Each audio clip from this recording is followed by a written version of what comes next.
Hello everyone, আমি সুচিত্রা আর আমার একটি নতুন ব্লগে আপনাদের অনেক অনেক ওয়েলকাম। আমি না ছোট থেকে মিষ্টি খুব একটা পছন্দ করতাম না। আমার ওই ঝাল টক নোনতা এইসব খাবারই ভালো লাগতো। তবে যখন থেকে আমি মুম্বাই চলে এলাম তখন থেকে আমার যেন মিষ্টির প্রতি অন্যরকম একটা টান জড়িয়ে গেল। আর গৌরব মানে আমার হাজব্যান্ড, ও তো মিষ্টি বলতে অজ্ঞান। ওকে যদি প্রতিদিন রাতে আমি মিষ্টি খেতে দিই তবে ও মহা খুশি।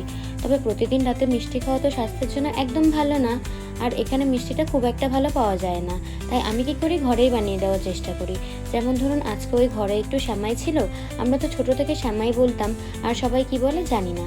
তো ওই সেমাইটাকে প্রথমে একটু ঘি দিয়ে হালকা করে ভেজে তুললাম আর অল্প কাজু ভেজে রাখলাম। আমার ঘরে না কিশমিশটা শেষ হয়ে গেছে, তো আপনারা ঘরে থাকলে দিয়ে দেবেন। তারপর আমি ওই 400 গ্রামের মতো দুধ ভালো করে ফুটিয়ে তার মধ্যে 3টে এলাচ আর বাড়ি থেকে নিয়ে আসা খেজুর গুড় ছিল, ওই খেজুর গুড়টাই দিয়ে দিলাম, আপনারা চিনিও দিতে পারেন। আর একটু ভালো করে জাল করে নিয়ে তারপর ভেজে রাখা সেমাইটা দিয়ে আর কাজুটা দিয়ে মিনিট 4 মতো নাড়াচাড়া করে নামিয়ে নিলেই সেমাইটা তৈরি হয়ে গেল। আর সাথে কয়েকটা লুচিও করে নিয়েছিলাম। আর আমার ভিডিওটি ভালো লাগলে একটা লাইক, কমেন্ট আর শেয়ার করে আমার পাশে থাকবেন। Bye bye.